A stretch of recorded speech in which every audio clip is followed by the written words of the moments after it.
Good morning, everyone. Good morning. It is truly my pleasure to be here with you on today. Let me first say my thanks to Tom as well as to the planning committee. I do appreciate the invitation to come and share my story and hopefully give you some strategies, some lessons. We all don't have to make the same mistakes. At least that's my firm belief. So let me give you a little bit of some of the playbook that I've lived as well as that I've learned from, and hopefully it'll inspire you and provide you some information that as you unfold that throughout this day, it will truly help you toward your own personal and professional advancement. So being true to the theme, I was very delighted because anytime my team hears me talk, I always add in sports analogies. Well, when they said playbook, I was like, well, that's right up my alley. I can actually say it, and it actually is part of what I'm supposed to say. So for those of you who are not as sports friendly, my apologies, but I will have a field day in this presentation because I truly do love being able to bring things to life through story, and no better than the array of sports that we all have played or maybe continue to play in. And so with that, I'll make my apologies up first because guess what? The very first opening is something that hopefully you guys were paying attention to 2 weeks ago.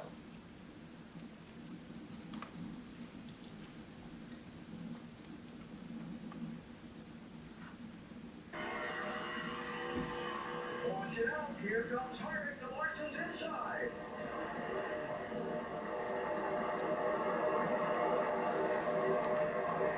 And here comes Keselowski to make it a three-lane race for the lead. Come on, Giants, split the middle. That's the only one open. So, did anybody watch the race 2 weeks ago? Yeah. All right. I mean, I'm watching your car. I really wasn't watching your car, I was watching my car, but your car was impressive at the race. And so, I opened there because there are 3 words that I need you to remember. So I'll say a lot of things and you may or may not remember half of them. But I want you to take 3 things that actually brought to mind. The first word is performance. If you had watched the race, along the way Brad had some problems throughout that race. And so that was a piece about overcoming adversity, but it was also about performing because he was in 3rd position at that restart. But you have to know the gifts that you have, and you have to have the ability to perform to do what he then did, which is the second word, accelerate. To make that move in between those 2 cars, and if anybody truly is a NASCAR fan, and if you know Kevin Harvick, Kevin doesn't make it easy. The 4 car, doesn't matter what number he drives, he doesn't make it easy to pass him. So to know that there was an opening, Brad had to accelerate. And in life, you're going to have to know when to shift gears and accelerate when opportunity opens up. All right. The third word is advancement, because once Brad made it through the 2 cars and made it to the front, he never looked back. So that locked him in for the next part of the chase. And so he was sitting pretty before him, but he's really pretty right now. So if something happens bad this weekend, Brad's already made it to the next round. And so that's an assurance, but it was all because of this one move. And in life, there are some one moves that we can make that define things that sort of situate us for our destiny and our purpose, both at work and professionally. And so I just thought that was an important one. So performance, acceleration, and advancement. So with that, what's your preparation plan and move to get to the front? I'm very intentional at home and at work, so you have to have a plan. You have to write it down, and you should have an accountability partner. If you don't write it down, and if you don't ensure that somebody else is going to ask you about your progress against that particular objective, there's a greater probability that you won't do something. All right. But usually when you tell somebody you're going to do something, you feel a little bit obligated that if I said I'm going to meet them to work out, then I probably should go, even when you might not have gone if it was just you. So here's the areas of conversation I'd love to have. So part of the time I'll share my story and give you some of my thoughts, but then I think the rich part of our time together is for me to be able to hear from you. Prepared is one thing, but I think the exchange can be very rich. But I'll set the context for you as to who's standing before you beyond the bio. What's my story? What have been my struggles? So that you can have a better context for the questions that you'll have. So I'll go through my personal brand, because it is the brand that I know I love, and nobody can talk about it better than I can. I am my best cheerleader and my best critic too. I'll give you sort of 5 P's around leadership. They're the things that guide me no matter which company I work for, but there are also some 5 P's and C's. So the C's are about the values. What is it that I believe that guides me every day when I wake up, no matter who and what I am charged and tasked to do? And then some lessons that I've learned that hopefully will be gifts to you. And then, of course, everybody has in the playbook some strategies. So if you were playing against your sibling at any point in time, you know what your brother or sister's tendencies are. All right? So if you know some things, you might be able to better sort of plan and prepare and ultimately execute based on that. So with that, here's sort of a snapshot of my story. So who's in my life and what is it that I do? So I give you a tangible piece. The picture at the bottom, that's my mom. My mom is Sulie Spencer, so I am my mother's junior. Julie and Sulie. Yes, they called me my mom's shadow. If you want to know why I say and do and believe what I do, a large part of that is because of that woman. So at some point, my children can either thank their grandmother or maybe not be so happy with their grandmother, because she had a strong part and continues to play a strong part into who I am and what I ultimately put before me as gifts and opportunities. At the top, that's my husband Mark of 20 years, and our daughter Markayla, our sons Sean and Joseph. And that was after the first inauguration. And I have a sister, so I'm the youngest of 2, and I do have a father. But well, I just couldn't put everybody in the picture. But those are some key stakeholders at the end of the day. And the other 2 are important too. I wouldn't want them to hear this and say, "You didn't mention my name." You know how family is, right?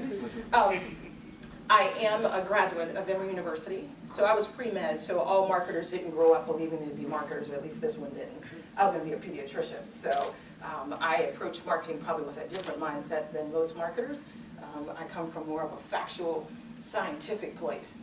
Not that theoretical, it feels good, it looks good. No, anchor me on some place, and then I do a lot better. I actually received my MBA from Washington University in St. Louis, and then I actually this year attended Harvard University for continuing education for executive studies. I charge you guys to take a look at your organization. So I did a little homework, and I looked at your leaders and officers, and all but one have 2 degrees or a bachelor's degree and advanced certification. So when you aspire to go where others are, you should make sure you know what they have so that you don't fall short of what is expected. Evidently in this organization is a belief around continuing education. And so if you're not pursuing and learning while leading and while seeking to advance, it's a challenge to you if you find yourself in a place less than where they are, because that's what I found in public domain, and who knows, there are probably updates on each person's bio. I serve on several boards. One that's close to my heart is around family, and it's called Beach Acres Parenting Center. And I believe that our country, our communities, our churches, our schools are only as strong as our family units are. So I believe if I can start at the nucleus of a thing, yeah, that's that chemistry coming back, I can start at the nucleus of a thing, I have a way of impacting the larger system. And then I'm also a member of the Executive Leadership Council, which is a body of African American executives. And I'm fortunate to be able to have a peer group that can inspire me, can challenge me, but also provide the support that I need on my own journey, personally and professionally. So that's my brand. For all of those that are my sisters in Delta Sigma Theta, I say hello to you at the end of the day. We can talk later. But I just want to make sure that I make that notation, should there be anybody else in the house. All right, so moving beyond who I am, here's an important piece. I'm sure throughout the day, many others will talk about your personal brand, but it's critical for me that when I truncate all of personal brand down to a single place and space, that you understand that your brand isn't what you say you are, Your brand is how you show up consistently everywhere you go. So when I was working at Procter & Gamble, Tide could say, and they could spend millions of dollars talking about getting clothes clean. But if you used Tide and you washed your clothes and they didn't turn out clean, I'm going to believe that Tide can no longer say it is the brand that cleans clothes, at least for you, right? So I can say a thing and put millions of dollars behind it, but if at the end of the day I don't deliver on the promise that I made, then that brand no longer has the value that I proclaimed. So make sure that you consistently say and show up in a common and like manner. And it's not doing it once. You have to do it over and over and over again. If Tide fails me on Monday and it works on Tuesday, it's not reliable, right? I need something that I know when I call it, it's going to perform, right? Brad needs to know that his whole team, whoever the tire changer is, I can't worry about the tire blowing out because you didn't show up for your job today ready to perform. That doesn't make a good car. It's a great driver, great crew chief, but bad tire changer. And yet all of that is a system that must work together. So let's talk about the 5 Ps. There's no magic to it. These are just the ones I have. And I grew up in the Baptist church. So for those of you that hear preachers preach all the time, I don't know within your own belief systems, but in the Baptist church, preachers seem to love the letter P. I didn't know there were so many P's until I was under one particular preacher. I think all he knew was the letter P. So guess what? I know a lot of words with P, so I have 5 P's myself. So thank that pastor for that. So my first P is to pursue excellence. Because my brand, in the short version of it, is excellent service. If you're going to do anything, my mom always said, make sure you do it right, right? If it's worth doing, show up all the way. I tell my team, make sure you leave it all on the field. The worst thing in the world is for us to come back from a brainstorming session and you tell me you had a great idea and you didn't share it in the meeting. Well, that's a missed opportunity. We're worse off for you holding back. So I pursue with 100% every day to give you my best. I'm tired when I go to bed. You know, people say I tossed and turned. I don't toss and turn because there are not many hours that I have, but when I go to sleep, I'm purposeful about everything I do. I am asleep. No tossing. I tossed and turned before I went to sleep, but when I'm asleep, right? So I pursue whatever it is with excellence. So people know that all of Julie showed up at that meeting. I'm present in the moment. You won't have me multitasking because I don't think I give you all of my attention, which means I won't give all of me. So that's part of who I am in excellence and how I serve my family as well as my community. I have a passion for marketing. All right, so I still do love chemistry. I was a chemistry and psychology major, so you won't get that out of me. It's a part of how I approach life and how I think. However, I really love what I do. When you're a part of a brand's history, you get to shape and influence what people think and how they experience a brand. It's not just about the advertising commercials and who you might meet, who might be your celebrity spokesperson, but literally when I work for Luxottica Retail, it's changing someone's life if you could not see as well. When you put those glasses on and things become clearer, life just takes on a new meaning. Imagine if you can't see the things that you will miss. Out of all the senses that you have, we had long discussions of that. I believe that sight is the most important. You will miss so much more if you're not able to see it. So I have a passion for where I work, a passion for what I do. And I charge you to ask yourself the same question, are you passionate about what you do? Because these should be more than jobs. You're giving too much of your life to the company for you not to pursue it with excellence, to have a passion for where you're placed, all right? Third P, partnerships. I'm in partnership with everybody inside of Jamba Juice. My CEO, I've worked for him in, this is our 3rd company together, so we're longtime partners, but he's had multiple roles in my life. But my partnership extends to the IT department. Especially today, I don't think any chief marketing officer can live without technology. And our IT department, my IT leader, once a week we get together and we probably email multiple times in a week. but I also have a partnership with our CFO. You should make sure you understand full business management, not just your one domain. If you really want to advance, you have to understand the whole P&L, not your line in the P&L. Because all of this thing works together, it's an end-to-end, and you need to be in partnership with people that can help you understand maybe that which you're not as strong in, but also understand how you fit into the system. My agencies are my partners. Actually, the team members inside of the 854 Jamba stores are my partners, because guess what? They're 18 years old, and as much marketing as I do, how they show up is what that guest sees. And 18 years old, I don't know if they woke up on the right or the wrong side of the bed, and I don't know if they wanted to work or if their mother and father made them work. I don't know, but they're representing my brand. So I try to make sure I spend some time out in the stores, encouraging their hearts, not just encouraging my team, because I'm an extension and partnership with others. The fourth P is around a predisposition toward leadership and action. It is my natural tendency to be about results. I don't care which annual feedback report, 360 review that I received. One thing is constant. Julie is results focused.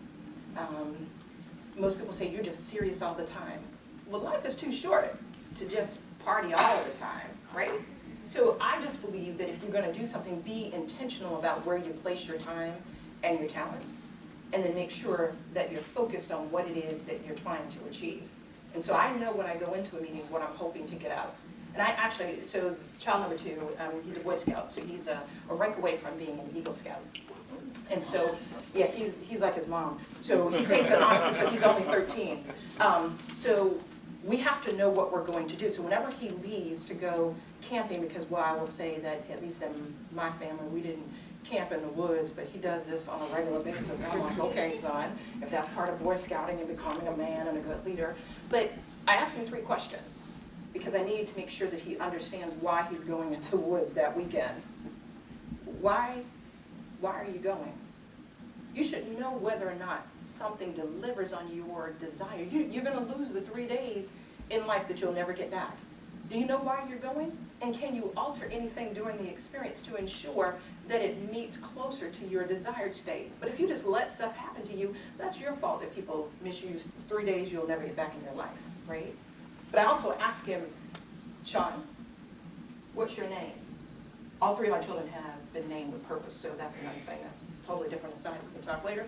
But I need him to remember what he was named for. So he has to show up differently, and then ask him what's his last name. Because where you go, you take your dad and your mother with you. And you can't mess up my name. I work too hard for my name. So I don't know what all the other children are doing, but your last name is Washington. And so Washingtons don't do everything that the Joneses and the Whites and the whomevers do. And so I like to remind him the 3 things and then know whose you are. Because if you get lost in the woods, you need to know that somebody is going to find you because you have a higher connection. All right? So I don't know what happens in the woods because Girl Scouts, we didn't do woods. At least not the Girl Scout troop I was in, right? So I was like, I'm leaving my son to the bears, the wolves, or whatever it is that's out in the woods. But you have to be very focused about being attentive, being intentional, and be action-oriented if you want to advance in life. This isn't about promotion, and that's probably a word that I want us to make sure we're very clear. I'm not talking about the next title. It's about the next place of responsibility of where you will have an impact. Advancement means there's something expected of you, not whether you get paid more money or whether you're at a different band level or whatever it is that you guys have within the organization. And the last one I have is around people development and advancement. As a culture, I would hope that we remember that the Harriet Tubmans of the world didn't just find a way to freedom, but thank goodness she decided to look back and reach back. You need to make sure you're taking somebody with you. If you've been able to succeed in this organization in whatever department, please remember that, to bring somebody along with you. I'm very intentional about that, and so I'm actually working on my own coaching certification. And so I stumbled across it at Luxottica, and I loved it, and it helps me to be a better listener, a better leader. I don't know if I'll ever hang a shingle and be a personal coach, but I hopefully am a better mom, a better wife, a better daughter, a better leader with or without the title of coach, because I've taken the classes to ensure that I'm not just accidentally mentoring people, but I'm actually doing it with discipline and intentionality.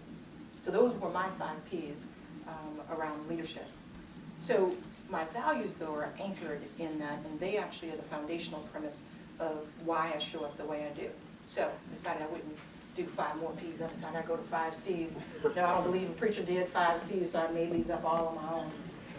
But I put them all up so that way you guys would have a chance to really capture them. I'll give you a little bit of commentary on them, but I won't stay here long because I want to get to some stories that are somewhere in the lessons that I've learned. But the first is about your character. You need to know what's inbounds and out of bounds. All right, so I'll give you a sports and then I'll give you a driving. So no matter if a field has been transformed for football or baseball, there's somebody whose job is to draw the white lines, right? That tells you whether the ball's in play or the whistle's blown and it doesn't count because you stepped over the line. In life, you need to know where is the white line. So our 16-year-old is actually learning how to drive. Golly, she's learning how to drive. And I'm like, okay, Lord, I don't think I was this bad. Anyway, I got 2 more to go after this one, but you have to know the rules of the road. There's some white lines and some yellow lines.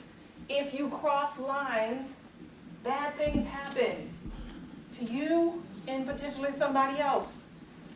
In life, know what your ethical compass is. What's right, what's wrong, what's in bounds, what's out of bounds. There will be some questions that will come your way that you're going to have to decide. But it's good if you already know where your white lines are, all right? Second one is around clarity of vision and communication. As the Chief Brand Officer of Jamba Juice, the board, the wonderful shareholders, our team members, they're looking to me to say, what's the vision for the brand? Not just who is this brand, 24 years old, that we all love and adore, but where do you see us going? Do you have a vision for your team? Not just doing what your manager asked you to do, but are you envisioning where this organization could go, this brand could go, the division could go? And how effective are you in communicating that? I think that's where we fall down, is sometimes we have great ideas. Have you ever really thought about something that you could have invented and then you see it on TV? Like, I had that idea, or at least a germ of that idea. But the point was, somebody else decided to take the idea and do something about what they thought about. You sat on the very thought. Somebody is thinking the same thing that you're thinking in this organization. And it's not their fault that they spoke up and said to the organization, I will do that. They were willing to stand courageously in traffic for some things. So I think that's an important piece for you to be able to do. A third C is around conviction. One thing I don't lack is self-confidence. All right, so my mom's from a family of 15, so I have a lot of cousins. We didn't have birthday parties, we called them cousin parties. So you have to know where you stand on an issue in my family, because everybody's talking at the same time, and you have to be able to jump in. It's sort of like if you play double dutch. You have to know how to rhythmically know how to just jump in and start jumping. That's our family. You have to know what you're talking about, because you won't hold the floor if you hemming and hawing, right? And in life, you have to show up the same way.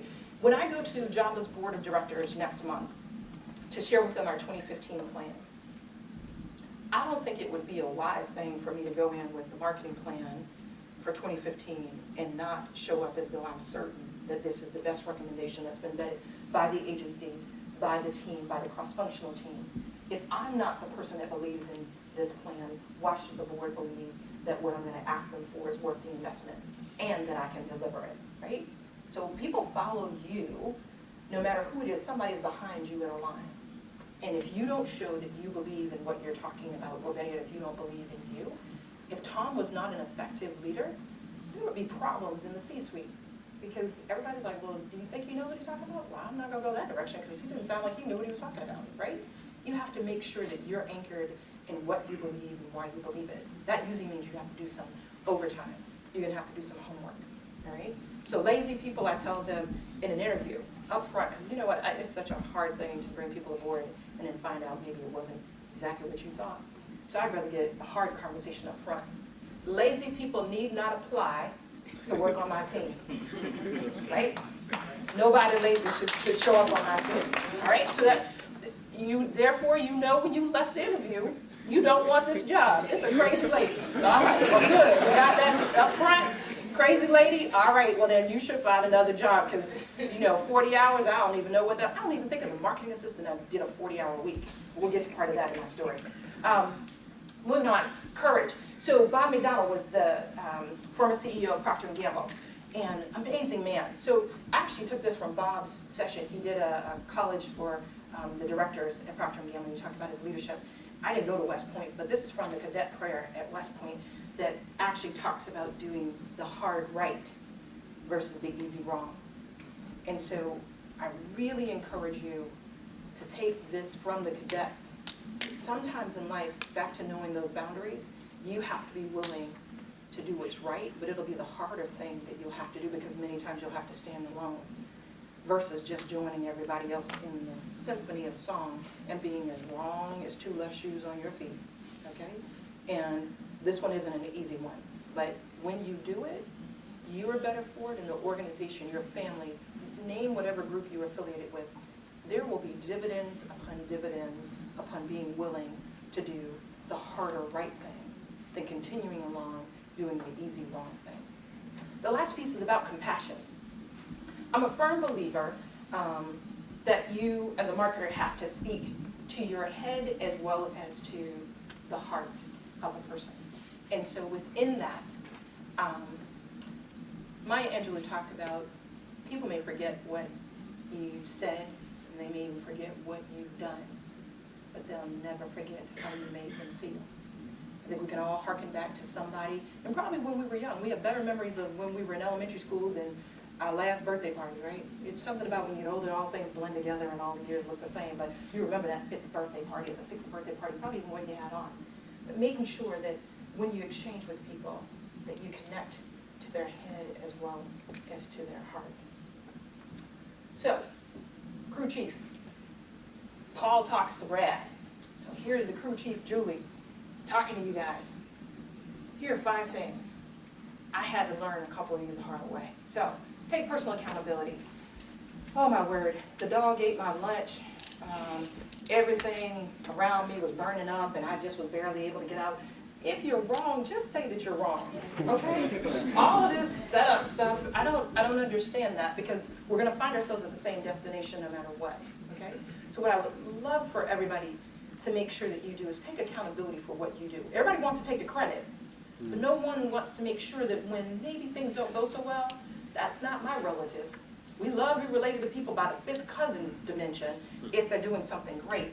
Nobody wants to be related when things are not going so well.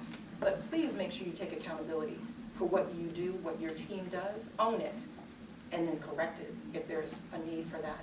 Second piece is about relationships and not transactions. Have you ever been with people that seem to just need you for what they need you for and then they're gone?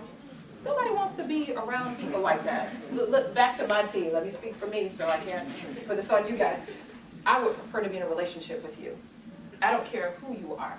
Cold calls. You know how many cold callers write me back and say, I can't believe you wrote me back. Well, why did you write me if you think I was going to write you back? I write people with expectations that you're going to write me back. But I know within the industry people don't. And within relationships, they should be long-term. I may not talk to everybody every day, but when we talk, remember I'm present in the moment. The 5 minutes I give to you probably are better than the 50 minutes somebody else would give to you. But I want to make sure that I make deposits. For those of you that may have taken any Covey classes, this was all about the emotional bank account. Have you made any deposits in people? Every morning, I try to make a deposit. Somebody's having an anniversary or a birthday at Jamba Juice. I don't know everybody, and everybody doesn't know me either. But at the end of the day, it's something about being remembered when somebody surprises you, and in your inbox, outside of another project, right, is somebody saying, happy anniversary. How many of us have celebrated an anniversary and our boss and nobody else even recognized that we've been here at the organization for a day longer, right? So at the end of the day, put some equity in a bank account. You never know what withdrawals you have to make in life. And it's a small thing. I just take 5 minutes. That's the first thing in the morning I do. Well, of course, after I pray. Third point, know the rules, spoken and unspoken. So I was the hardest working person. You couldn't tell me anybody worked harder than me as a marketing assistant because I had goals, and I could tell you what day I was going to get promoted, actually. I was delusional for part of my time, but anyway, it sounded good when I was young. But I worked through lunch because remember, I'm results focused, so I'm gonna run hard, etc. Well, What I didn't know, the rules of Purina was that you did deals over lunch. I'm working through my lunch because I'm trying to get the results. One of my mentors, he actually said, show me your calendar. Every single week, I want to know that you went to lunch with someone. In fact, 3 people. He said, you can do whatever you want to do those other 2, but 3 times a week you're going to eat lunch with someone. Do know that people promote, people advance those that they know. Board seats aren't given to just random people with great resumes. Somebody knew you that brought your name in. And that's something that you have to be conscious of. But that's when you know the unspoken rules. But somebody that's in the country club has to tell you about the unspoken rules. I missed the road sign. I just assumed they were eating because they all went to the same neighborhood or church or whatever they were doing, but it wasn't me. But that was an unspoken rule. Once I did, I think it opened up the doors that everybody could really see me beyond just the girl that can deliver the numbers. But I was actually somebody that they wanted to affiliate and have on their team. That happened when we were breaking bread. 4th one, embrace feedback as a gift. Guys, if you can't get anything else, please stop being so defensive when people tell you that you just don't have it all put together. We're all broken. And somewhere, at some point in time, we need to be worked on. I don't care who you are. President Obama has some opportunity areas, and I call things the way I see it. So it's not those nice ways of saying, you have some areas of opportunity. No, they're your weak areas. It's either yes or no. That middle way thing, you get run over in the middle, right? I always say the speed's on the corner. I don't care what football. Fat, big, thick guys are not on the end. They can't run fast. If you want a long play to win, you 4th down, you have 1 play left, you do not go down the middle. You got to go on the end. All right, so that was my football. All right, so embracing feedback. Last one on this is master the art of effective communication. We talked about that. It doesn't matter what you're thinking if you can't articulate it. Great ideas. You have to be able to effectively communicate. All right, so I'm going to speed date you guys on this one. This is an important affirmation. So one person told me it's probably easier to work for me than to be my child, and it's probably true. So they actually start their morning with affirmations. So this is one of them, so I'll give you one of their things that they start the day with. But you have to speak a thing into your life. You have to envision it and see it before it can come to pass. I call it attempt, adapt, and overcome. You're going to fail in some things. Okay, let's just be honest, you're not going to get it right all the time. I don't know any sports where everybody has always won every time they hit the track or hit the court. So figure out what you're doing that's not working, adapt, and then overcome it, right? Second, make sure that you have a mirror. I keep one on my desk for 2 different reasons, but I have a mirror, and part of the reason I have the mirror is to make sure that Julie looks back at Julie and speaks truth.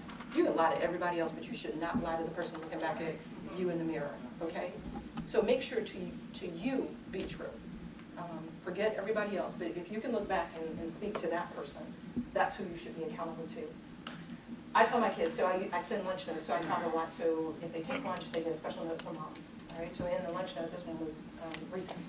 Failure is one thing, excuses are another. Excuses are statements of why you didn't do what you were supposed to do. That's really what that's about, right? Failure says that I attempted to do something but missed the mark. No harm in failing because it says that you tried. But excuses, it's just a cover for why you didn't show up and give what you were charged and gifted to do. The last one is about your mind. I firmly believe that everything that we do, the control tower, since I fly a lot, the airplanes come and go, but it's all based upon the control tower's direction. Your mind can determine where you're going to be placed at the end of the day. If you can't think it and envision it, it's hard to actually do it. Your mind has to tell your legs and your arms where to go, where to show up. It tells your mouth what actually to say. You need to guard your control tower, because if you let other crazy stuff in, it's funny how crazy stuff comes out. Whatever you put in the thing is going to come out on the other side. So in my final minutes, because I do want to make sure that we have time to talk, here are some strategies. So I had to put up, I always wanted to know what was in the huddle. I've never been in a huddle. And okay, so the 9-year-old might be able to get me into a huddle. I don't know what those X's and O's really do mean, but they looked impressive, so I thought I'd put it on the slide. So put forth your best effort at all times and everything. Guys, it's when you don't know people are looking that matter most. I firmly believe that the reason why my CEO asked me the first time to come work for him at our second company was because of something I did in a community board. because nobody was looking, and it was just, would I show up and carry what he asked me to do? There was no credit that was going to be given. There was no title. I was just a board member, but he asked me to do something, and I honored his request. And when he needed to hire the first person at Gillette, he called me. Make sure you know when they're looking, when they're not looking, when the camera's rolling or not, that you show up every day as though it matters in that practice as well as on the stage. So for me, prepare, practice, and pray. So remember that woman I showed you that I said framed? Yeah, she prayed with me before I came in here. I take nothing by chance. I don't know why the committee said yes to a brand called Julie Washington, but I don't believe it's a happenstance. I'm here for someone to share some part of my story. And for that, I want to make sure that I show up and give to you, whoever the you is, whatever it is that's going to make a difference in your personal advancement and your personal story. Make sure you know what lap and inning you're in. You cannot run a marathon like a sprinter. Usain Bolt has never tried to be Lagat. Just won't do it. You can't, your fortitude, you can't run with that same sort of push in a marathon if you've ever run any of them. And you have to have a good start. I call them starting line up here. I usually call it my personal board, but that was great for sports. The starting five in basketball, that's who you know will carry the game. Now you want a good sixth person, and maybe even a good bench if some things start happening that you didn't anticipate. But at the end of the day, make sure you know who's in your starting lineup. Who can you call? Who's your CFO? My husband is running the money. He's an accountant and finance guy, so he definitely likes to run the money. But my mother has been my strategist from the get-go. She helps me determine what's truly what I should do, what I shouldn't do. You need to know who's on your HR committee, who's on your PR, local and national. And my grandmother would want me to tell you, make sure that your word is your bond. Promise made is a promise kept. If you can't do something at work, just tell the person that you promised that you were going to deliver that report that you were going to be a day or two late. But don't just show up and not have it. Okay? So if you tell someone something, make sure that's what you actually do. So I end on a personal performance because I had to put my NASCAR guy in, the 6-time Sprint Cup champion, Jim Johnson. Just had to throw that in for my son, Sean. But I show up with my family. So this was after a trip to California. Next day, I drive to Chicago from Cincinnati to take the boys to the race. Once-in-a-lifetime experience. Well, they've seen Jimmy a couple times, but anyway, they got to go behind the scenes. In the middle, that's our CEO. To my left is our CFO and our VP of HR. That was us before we all took to the streets of San Francisco and did a half marathon. About 100 Jamba people that decided to run. You have to make sure you're physically fit, guys. That's something we don't seem to take time for. You need to make sure that you are fueling your body to perform. And that's just one indication. You just can't show up and run 13 miles if you have not trained. To the right, I told you there was a daddy, and we're old school, we dress alike. So my mom and daddy got on the same shirt and everything. And that's my mom's sister. And those in the sisterhood, she always loves to make sure you know that. But I took them to a minor heat game because my mother loves sports. To the bottom right, that's the Washington crew. That's who it will be there with you through thick and thin. And in the middle, that's my daughter. That was before, well, actually at the Justin Bieber concert. That was her first concert. Oh my word. Thank goodness for ear muffs and plugs. It was just more than I could handle. But that's my personal performance because I make sure that I'm there.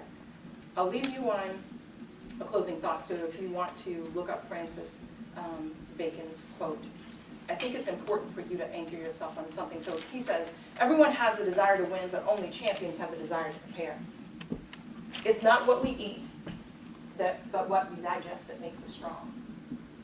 It's not what we gain, but what we save that makes us rich. It's not what we read, but what we remember that makes us learn. And it's not what we profess, but what we practice that gives us integrity. So there are certain things we get confused about, but it's not the thing on the left, it's the thing on the right that honestly will make the difference. And so, I hope that I see each of you and read about each of you in your own personal victory lanes. Performance, acceleration, advancement. Nobody past, present, or to come can do what you were uniquely created and gifted to do. So if you don't show up with purpose, with passion, with a pursuit of excellence, nobody else will do what that space and time created and called you to do. So with that, here's my contact information.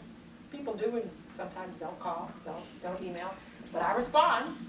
So if there's anything that I can do, post this meeting that you think looks like help, I'm here as the brand Julie to actually serve. So with that, all right, you tell me which way we go. Now, listen, first of all, you are awesome. Thank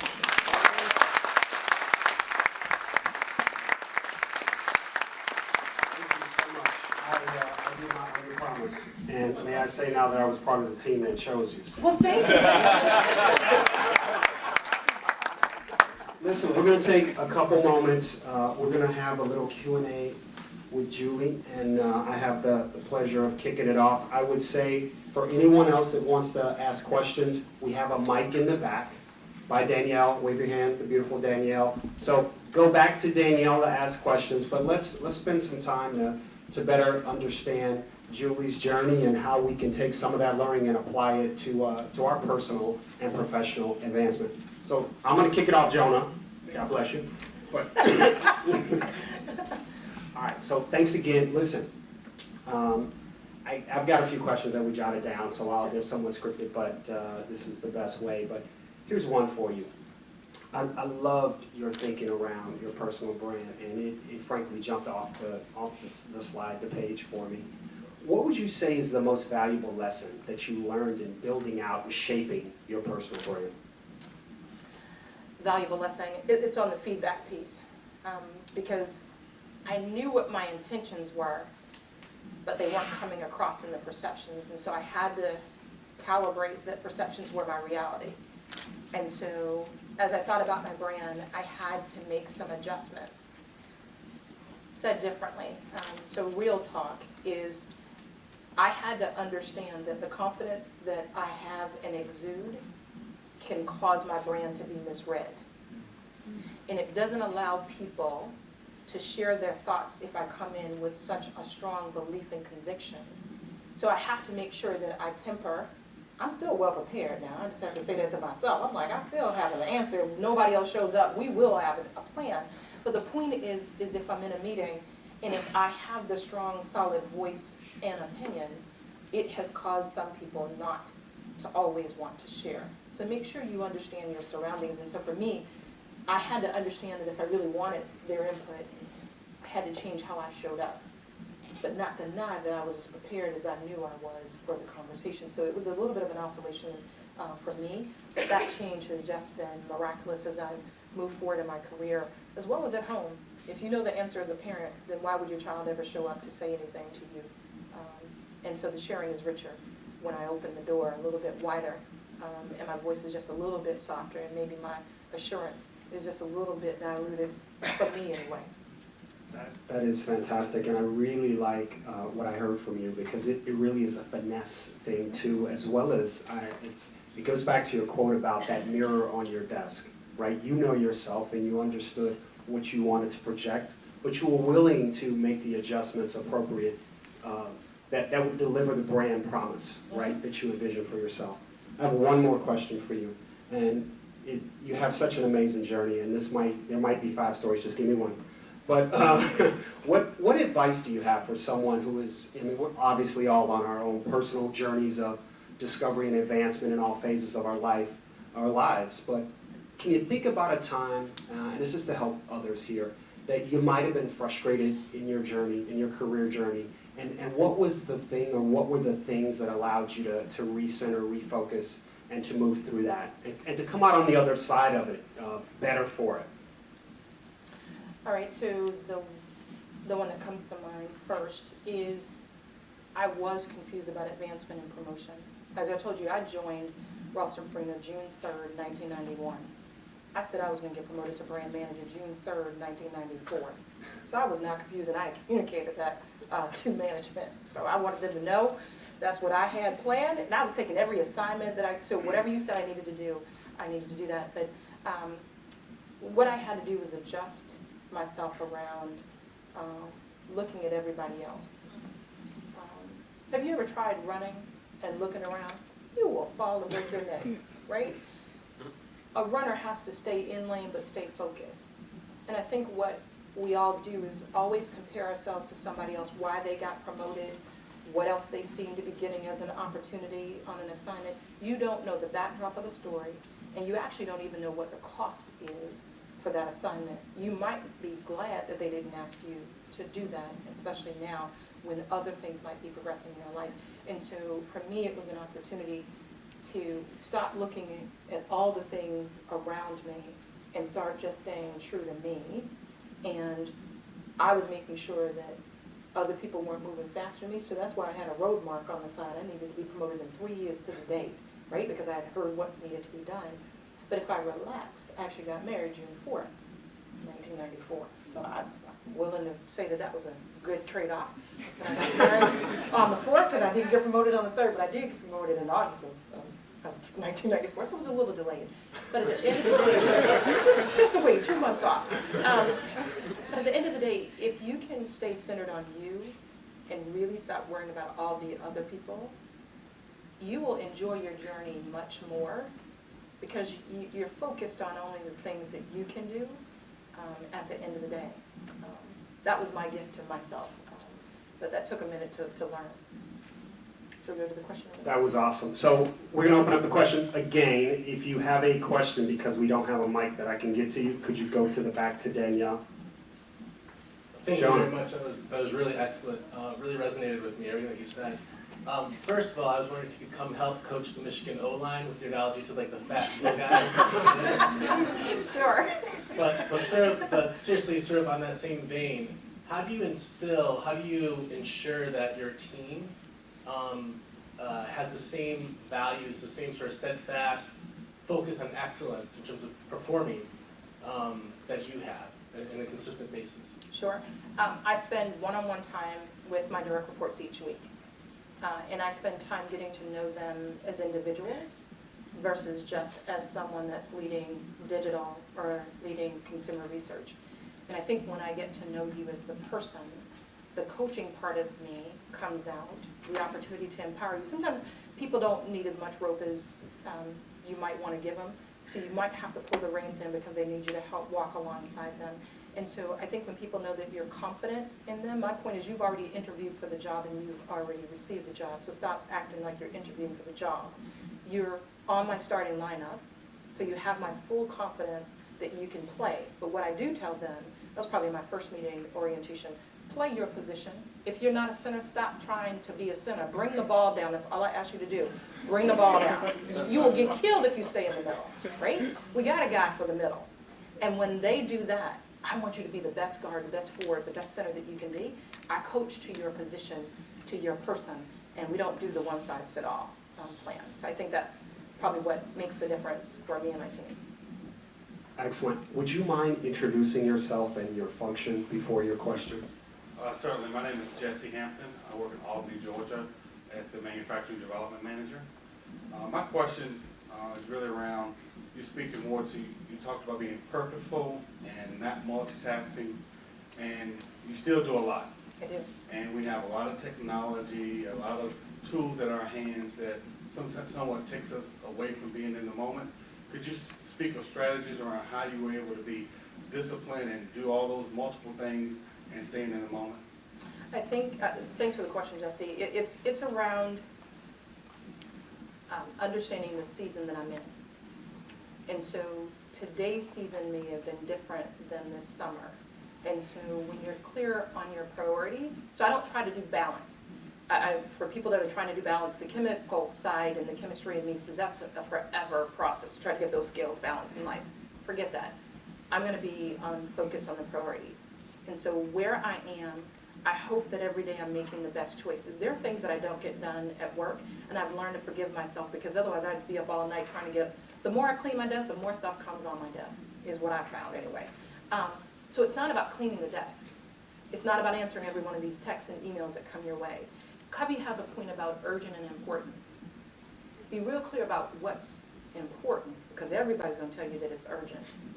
And at the plant, if it's really not on fire, it's probably not as urgent as they're proclaiming it to be, right? So if you can get clear about what's the priority, then you show up where you're supposed to be in that season, but in 3 months you would have made a different choice.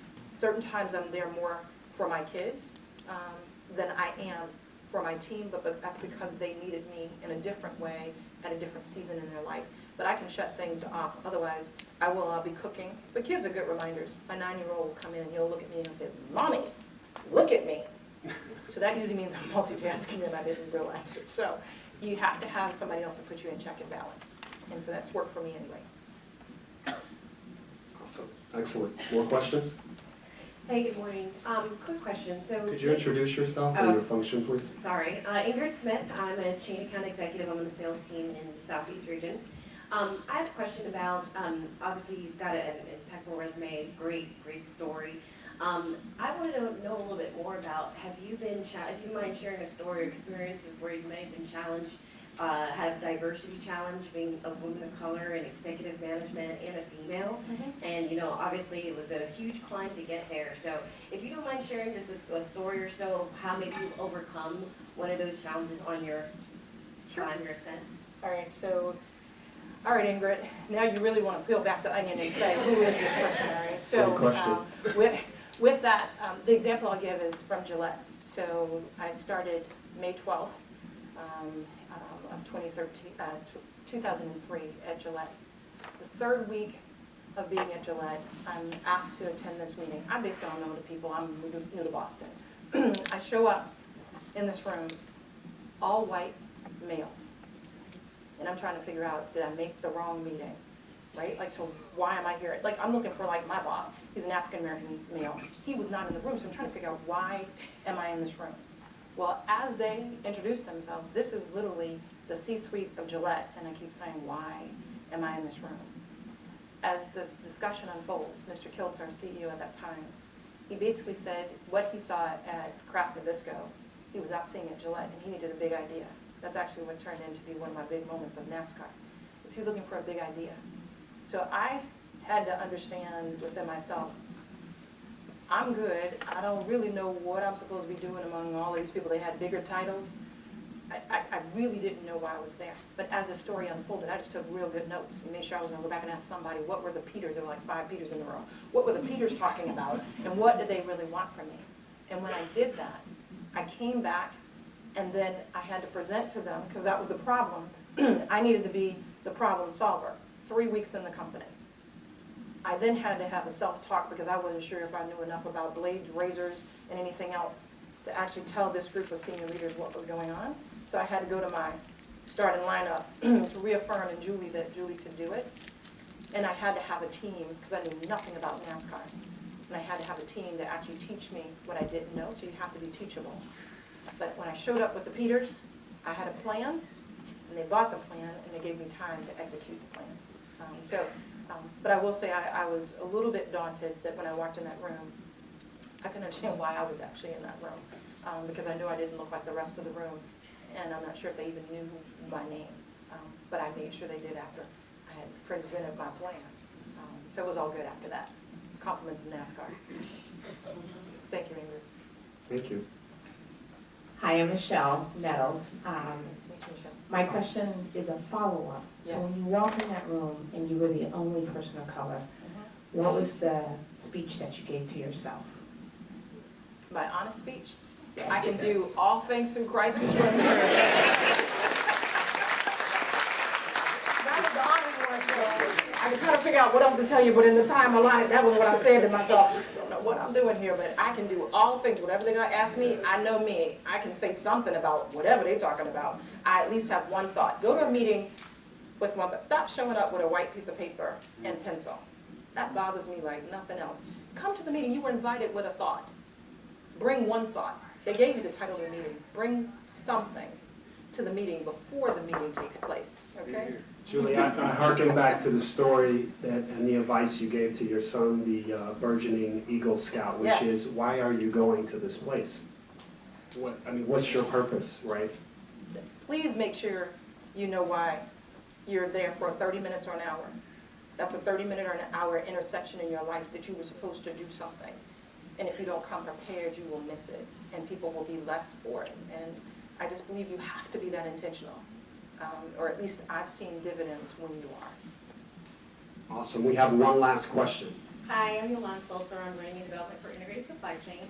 You spoke about relationships versus transactions. Yes. And as we are progressing in our career and having to build relationships with senior leaders, just wondering if you had any words of wisdom or tips about that. So I take people at their word.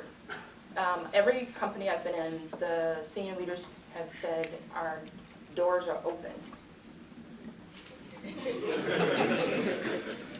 I believe their doors are open.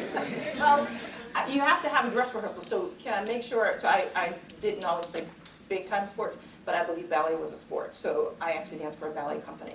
And you do a lot of practicing before you show up on opening night. Don't show up in the C-suite and not be ready. My boss, James White, I used to know if somebody showed up not prepared for a conversation with them because he would tell them they needed to spend some time with me before coming back. That means they messed up and he's giving them a do-over.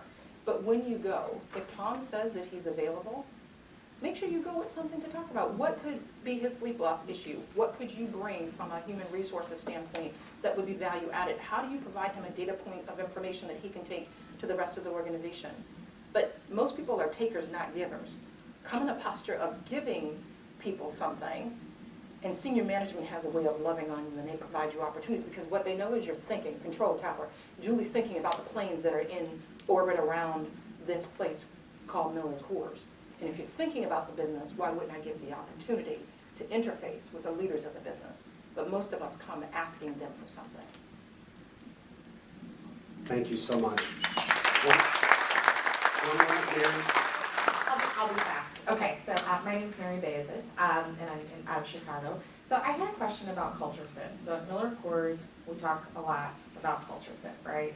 And based on the pedigree that you've had and the different careers you've had, it looks like you work for a number of companies that, honestly, I would be willing to guess your target consumer does not look like you. That's right. In beer, our target consumer right now in today's industry is not the people in this room. It's growing and it's changing, as Ed and Tom talked about, and that's great.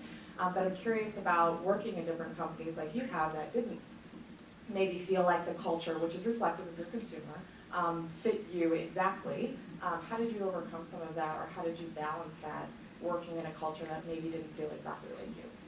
So the first point of commonality is I never affiliate myself with a place that can embrace the whole me, right? Because I'm going to be me every day, and so it's important that I feel that I can be me and fit in. And I've been very fortunate that even when the inside of our organization doesn't look exactly like those that we serve, we have an open and diverse mind to lead and be taught, right? So I wasn't a pet owner, and I spent 12 years at Ralston Purina and then Nestle Purina.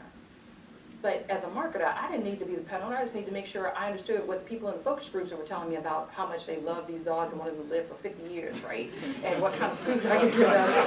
So I didn't have to buy into it, and I wasn't going to taste Fido's food like some of them. So